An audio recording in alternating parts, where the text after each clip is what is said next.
ಓಂ ಗಂ ಗಣಪತಾಯೇ ನಮಃ. ಶ್ರೀ ಗುರುದೇವ ರುದ್ರಾಯ ನಮಃ. ಎಲ್ರಿಗೂ ನಮಸ್ಕಾರ ಸ್ನೇಹಿತರೆ, ನಾನು ನಿಮ್ಮ ಪ್ರಕಾಶ್.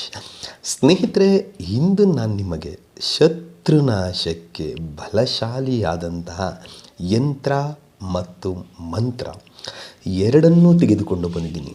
ಇದನ್ನು ಹೇಗೆ ಮಾಡಬೇಕು ನಾನು ತಿಳಿಸ್ಕೊಡ್ತೀನಿ. ಅದಕ್ಕೂ ಮುಂಚೆ ನನ್ನ ಚಾನಲನ್ನು ಸಬ್ಸ್ಕ್ರೈಬ್ ಮಾಡಿಲ್ಲ ಅಂದರೆ ಸಬ್ಸ್ಕ್ರೈಬ್ ಮಾಡಿ, ಲೈಕ್ ಮಾಡಿ, ಶೇರ್ ಮಾಡಿ, ಹಾಗೆ ಬೆಲ್ ಐಕಾನ್ ಬಟನ್ ಪ್ರೆಸ್ ಮಾಡೋದನ್ನ ಮರಿಬೇಡಿ. ಏಕೆ ಅಂದರೆ ಮುಂದೆ ನಾನು ಏನು ವೀಡಿಯೋಸ್ ಬಿಡ್ತೀನೋ ಅದು ಎಲ್ಲರಿಗಿಂತ ಮುಂಚೆ ನಿಮಗೆ ಬಂದು ಸೇರುತ್ತೆ.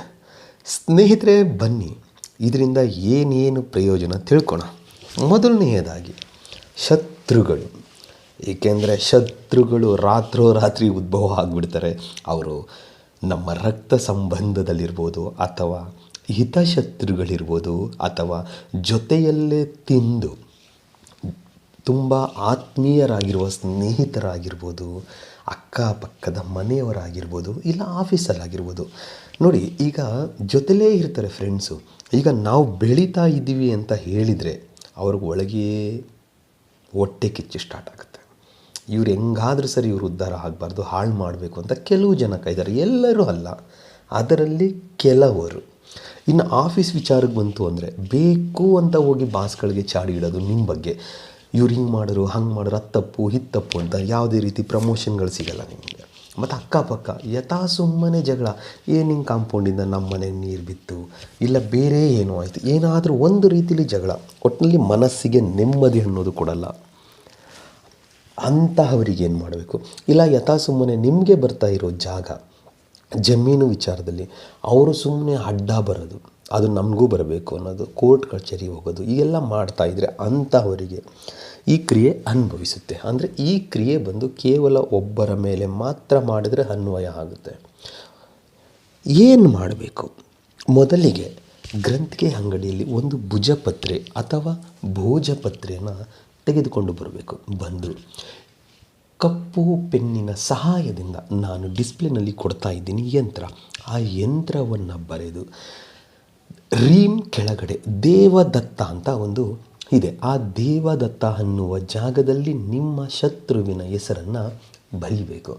ಬರೆದು ಆದ ಮೇಲೆ ಅದನ್ನು ಫೋಲ್ಡ್ ಮಾಡಿ, ಯಂತ್ರ ಬರೆಯುವಾಗಲಿ ಮತ್ತು ಮಂತ್ರ ಜಪ ಮಾಡುವಾಗಲಿ ಎರಡೂ ದಕ್ಷಿಣ ದಿಕ್ಕಿಗೆ ಮುಖ ಮಾಡಿ ಕುಳಿತುಕೊಂಡೇ ಮಾಡಬೇಕಾಗುತ್ತೆ.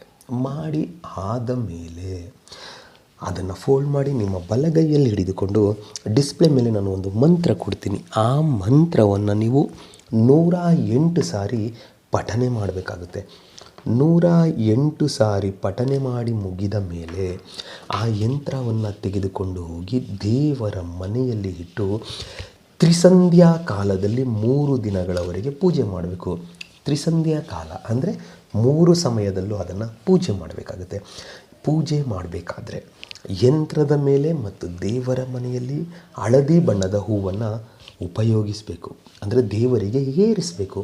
ತದನಂತರ 4ನೆಯ ದಿನ ಅದನ್ನು ತೆಗೆದುಕೊಂಡು ಹೋಗಿ ಯಂತ್ರನ ಯಾವುದಾದರೂ ಒಂದು ನಿರ್ಜನ ಪ್ರದೇಶದಲ್ಲಿ ನೀವು ಇಟ್ಟು ಬಂದಿದ್ದೇ ಆದಲ್ಲಿ ನಿಮ್ಮ ಶತ್ರು ನಾಶ ಆಗೋದ್ರಲ್ಲಿ ಯಾವುದೇ ರೀತಿ ಸಂಶಯ ನಿಮಗೆ ಬೇಡ. ಅದಕ್ಕೆ ಮಂತ್ರ ಹೀಗಿದೆ: ಓಂ ಅಲ್ಲಯೂನ ಲ ಲ ಲ ಹಮುಖಿ ನಾಶನಂ ಟಂ ಟಂ ಟಂ ಟಂ ಟಂ ಟಂ ಸ್ವಾಹ. ಮಂತ್ರ ಇನ್ನೊಮ್ಮೆ ಹೇಳ್ತೀನಿ ನೋಡಿ ಸ್ನೇಹಿತರೆ.